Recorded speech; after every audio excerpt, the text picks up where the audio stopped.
It was your typical late-night thunderstorm in the middle of April. The electricity had gone out, and money was too tight to fix it. I could hear my father trying a recipe from that stupid cookbook again. I was never really supportive of his ambition for the culinary arts. He was a single parent, and the cost of living in our city is too unbearable to follow childhood dreams. We had argued constantly about this, but in reality, I don't want him to worry about financing my college education next year.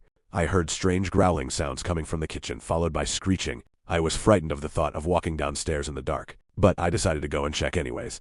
I figured it was my father's usual antics, but when I went to check, he wasn't there. Furious, I clutched my dying flashlight and stormed into the living room to see if I could catch anything on the antenna. Unsurprisingly, I couldn't. That's when I heard those noises in the kitchen again, only this time quieter and more unsettling. I tried my best to ignore the noises, but I couldn't help the feeling that something was off. The noises eventually paused, and I was ready to go back upstairs until I heard the landline ring. I called out in the dark hallway for my dad, hoping he would answer it, but the landline kept ringing. I stormed through the dark hallway with my flickering flashlight, angry that my dad couldn't, at least just for once, stop acting like life was a joke.